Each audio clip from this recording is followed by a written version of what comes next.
Assalamualaikum warahmatullahi wabarakatuh.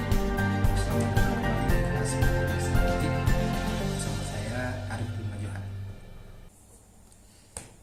Analisa selanjutnya yaitu menganalisis competitive forces yang ada di lingkungan perusahaan, lingkungan eksternal perusahaan.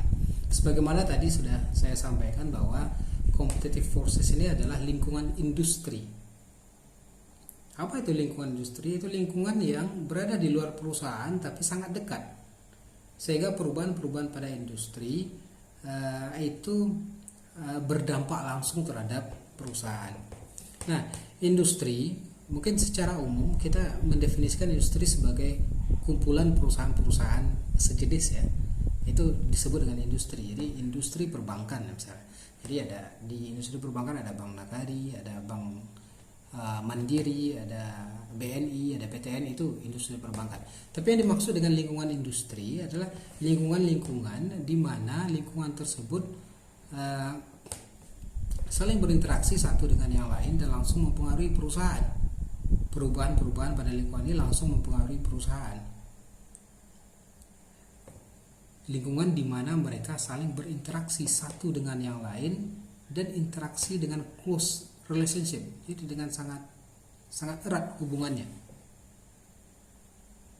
Apa saja lingkungan itu dan bagaimana cara menganalisanya? Nah, Michael Porter menyajikan sebuah kerangka analisis. Jadi dalam menganalisa lingkungan eksternal, terutama lingkungan industri, ada kerangka analisa yang disediakan oleh Michael Porter, dan ini adalah salah satu alat analisis di dalam manajemen strategik yang wajib diketahui oleh semua mahasiswa manajemen strategik. Jadi saya harap Anda selain memperhatikan penjelasan ini, Anda harus membaca secara lebih detail mengenai kerangka analisis ini. Nah, kerangka analisis ini disebut dengan the five forces model of competition. Five forces model of competition. Ada juga yang menyebutnya dengan istilah five forces Porter, karena yang mengusulkan adalah Michael Porter. Jadi disebut juga dengan five forces Porter. Nah, saya lebih senang menggunakan five forces analysis. Jadi apa maksudnya five forces analysis? Ada 5 forces, 5 tekanan atau 5 pihak yang akan menekan perusahaan, dan kelima-limanya harus dianalisa. Dan pandangan I.O. yang saya jelaskan tadi, industrial organization yang saya jelaskan tadi, maksudnya ke sini, yaitu perusahaan harus bisa menempatkan diri pada posisi yang favorable atau pada posisi yang menguntungkan di 5 forces yang dijelaskan oleh Michael Porter ini. Apa saja forcesnya? Yang pertama adalah rivalry among competing firms, atau persaingan. Bukan hanya pesaing ya, tapi persaingan. Seperti apa tingkat persaingan di dalam industri tadi? Ingat, karena kita analisanya industri, maka yang kita analisa adalah perusahaan-perusahaan yang sejenis. Bukan sejenis, industri berluas sebenarnya. Perusahaan-perusahaan yang memberikan nilai yang sama kepada konsumen. Jadi kalau misalnya gini, industri penerbangan itu masuk ke dalam kategori industri transportasi. Jadi kita tidak bisa mengatakan bus itu tidak bersaing dengan pesawat. Mereka memang pada bisnis yang berbeda, tapi pada kenyataannya dia sama-sama memberikan nilai transportasi. Coba kalau misalnya harga tiket pesawat itu Jakarta Padang bisa sampai 2.500.000, sementara harga bus NPM cuman 300, mungkin orang akan berpikir lebih baik naik bus gitu kan, daripada harus mengeluarkan uang sampai 2.500.000 untuk Jakarta Padang gitu. Nah, itu makanya dalam menganalisa industri harus melihat perusahaan secara lebih luas. Melihat lingkungan secara lebih luas. Jadi yang pertama yang harus dianalisa adalah rivalry, tingkat persaingan di antara para pesaing.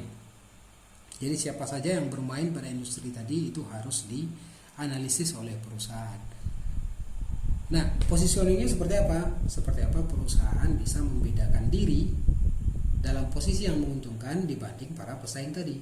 Bisa jadi perusahaan membedakan diri dengan cara menawarkan harga yang memproduksi dengan biaya yang lebih rendah sehingga bisa menawarkan harga jual yang lebih rendah, atau membuat keunikan produk sehingga konsumennya menjadi lebih loyal. Itu faktor pertama ya. Ada rivalry. Anda bisa lihat di bagian yang pertama, rivalry among competing firms. Nah, yang kedua yang juga harus diperhatikan dalam five forces model ini adalah barrier to entry atau potential entry. Jadi seberapa besar ancaman masuk dari para competitors. Gampangnya gini, mudah enggak industri kita itu dimasuki?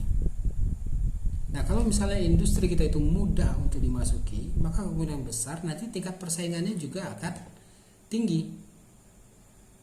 Karena tidak banyak persyaratan untuk masuk ke dalam industri tadi. Misalnya kalau Anda bikin laundry atau bikin bisnis laundry, kira-kira besar nggak barriers atau hambatan agar orang lain bisa masuk ke dalam industri yang sama? Tentu tidak. Karena tidak ada skill khusus untuk buka bisnis laundry, tidak ada investasi khusus yang kemudian sulit untuk ditiru oleh calon kompetitor, sehingga barrier to entry untuk masuk ke bisnis laundry dapat kita katakan rendah. Kemungkinan besar persaingan akan tinggi pada industri ini. Nah, tapi berbeda ya ketika bisnis electricity misalnya. Makanya sampai sekarang PLN itu nggak ada saingannya. Kenapa? Karena barrier to entry-nya sangat besar. Pertama, investasi di bidang kelistrikan sangat besar. Mereka harus membangun jaringan di seluruh wilayah, dan itu membutuhkan uang yang sangat besar. Dan yang paling penting adalah PLN dilindungi oleh pemerintah. PLN dilindungi oleh pemerintah agar apa? Tidak ada pesaing. Karena terkait dengan hajat hidup orang banyak katanya ya. Sehingga PLN menjadi perusahaan yang monopoli. Barrier to entry untuk masuk ke dalam industri electricity itu sangat tinggi. Industri telekomunikasi gimana? Sama. Walaupun tidak monopoli ya. Walaupun tidak ada hukum yang mencegah perusahaan untuk mendirikan perusahaan baru di bidang telekomunikasi, tapi ada investasi yang besar yang sudah dilakukan oleh perusahaan-perusahaan sebelumnya, sehingga kalau pendatang baru mau masuk, mereka juga harus mengeluarkan investasi yang sangat besar agar bisa masuk ke dalam industri tadi. Itu yang disebut dengan barrier to entry. Nah, faktor ini juga harus dianalisa. Ada sangat banyak rincian ya di rivalry tadi dan di barrier to entry. Tentu saja Anda harus mempelajari ini secara lebih detail. Saya harapkan Anda mempelajari secara independen ya. Dalam potential entry atau potential entrance tadi ada dua yang harus diperhatikan, barrier to entry. Kemudian yang yang kedua yang pertama adalah potential entry of new competitors, yang kedua adalah barrier to entry. Jadi pertama, seberapa besar potensi para pendatang baru masuk ke dalam industri kita. Yang kedua, hambatan-hambatan apa saja yang ada pada industri kita sehingga mencegah orang untuk masuk. Nah, perusahaan-perusahaan besar sangat jeli melihat ini, sehingga mereka melakukan ekspansi yang luar biasa agar kalau orang mau masuk ke industri mereka, paling tidak barriernya sudah cukup besar, yaitu investasi yang tinggi, atau perusahaan yang membuat brand sebagai faktor penting dalam persaingan minuman, misalnya minuman cola itu Pepsi dan Coca-Cola sudah membuat barrier yang sangat besar, sehingga kalau orang mau bikin perusahaan atau menjual produk yang sama, cola tadi, mereka harus punya brand yang mereka harus investasi terhadap pengembangan brand yang dengan skala investasi yang sangat besar. Makanya dua perusahaan ini selalu menjadi pionir di minuman berkarbonasi.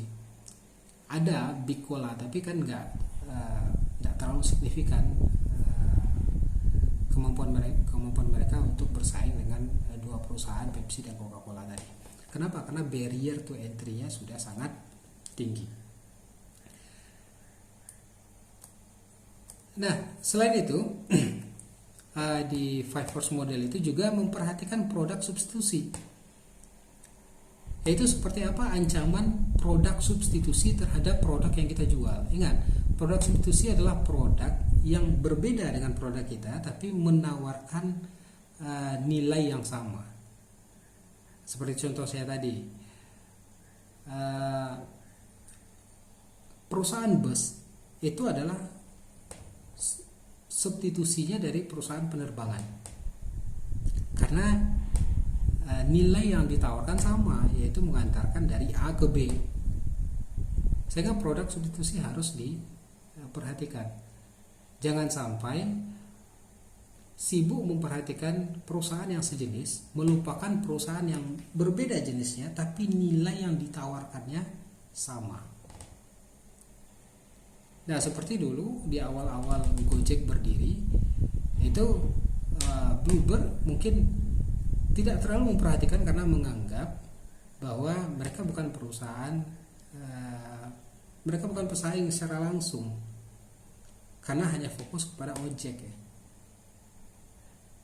Tapi di sini Bluebird lupa bahwa yang ditawarkan oleh Gojek itu adalah nilai transportasi, mengantarkan orang dari satu tujuan ke tempat tujuannya, dari satu tempat ke tempat yang lain. Sehingga besar kemungkinan perusahaan-perusahaan seperti ini bisa masuk ke arena persaingannya Gojek. Dan akhirnya memang benar, mereka bisa masuk ke arena persaingannya Bluebird. Dan akhirnya memang benar, mereka mengeluarkan layanan Gokar. Udah habis Bluebird, walaupun sekarang sudah bisa survive dan growth lagi ya. Nah, jadi produk substitusi sangat penting untuk diperhatikan. Yang keempat, Yang keempat yang perlu diperhatikan adalah bargaining power of supplier. Jadi seperti apa posisi tawar kita terhadap para supplier kita. Ya, supplier adalah stakeholder penting di dalam industri. Kalau produk kita itu adalah produk olahan, maka kita membutuhkan supplier. Misalnya kalau Anda buka warung steak atau restoran yang menjual steak ya, maka supplier Anda adalah peternak sapi potong gitu. Nah, itu adalah supplier. Nah, yang harus dianalisa di sini adalah seperti apa posisi tawar Anda terhadap para supplier tadi. Apakah Anda berada pada posisi yang menguntungkan ketika terjadi tawar menawar dengan supplier? Contoh gini, kalau Anda adalah pengusaha restoran steak seperti yang saya contohkan tadi, dan ada banyak peternak sapi yang bisa menjadi supplier Anda, maka pada saat itu Anda memiliki posisi yang sedikit menguntungkan karena ada banyak tempat di mana Anda bisa mencari supply untuk restoran Anda. Tapi kalau hanya ada satu di Sumbar ini, hanya ada satu peternak sapi, maka mereka memiliki keunggulan posisi yang lebih besar daripada Anda. Nah, itu cara sederhana saja ya. Kemudian yang terakhir ada bargaining position of buyers. Jadi pembeli kita. Apakah pembeli kita memiliki posisi tawar yang lebih baik daripada kita? Kalau misalnya mereka memiliki posisi tawar yang lebih baik, maka tentu kita harus menjual dengan harga yang relatif lebih murah. Kemudian kita harus menawarkan produk yang lebih berkualitas agar menarik perhatian mereka. Ini contohnya ya, kalau misalnya pembeli Anda itu cuma satu, sementara perusahaan yang memproduksi produk yang sama dengan Anda itu banyak, maka tentu buyers Anda itu memiliki posisi tawar yang lebih baik. Sebaliknya, kalau Anda adalah satu-satunya, seperti PLN tadi, satu-satunya yang menjual jasa electricity di Indonesia, dan konsumennya ada seluruh masyarakat Indonesia, Anda bayangkan posisi tawar PLN terhadap masyarakat Indonesia. Dia mau naikin tarif listrik, kita tetap harus pakai walaupun ngomel-ngomel di belakang gitu. Tapi tetap nggak ada pilihan. Oh, saya nggak mau pakai produknya PLN, ya silakan pakai lampu strongkeng lagi atau pakai bikin api unggun di rumah. Ya itu yang dimaksud dengan posisi tawar ya. Jelas-jelas PLN memiliki posisi tawar yang lebih baik dibanding dengan konsumen mereka. Tapi tentunya dan kenapa PLN sekarang juga merugi ya? Tentu ada faktor-faktor hukum di sini yang mengakibatkan PLN mengalami kerugian. Ya sejauh yang saya tahu ya, kira-kira karena mereka berproduksi dengan biaya yang lebih tinggi daripada harga jual yang ditetapkan oleh pemerintah. Ya, kira-kira seperti itu penjelasan terkait dengan competitive force, dan saya harap Anda mempelajari ulang secara lebih detail mengenai topik the 5 force competitive model ini. Sekian dan terima kasih.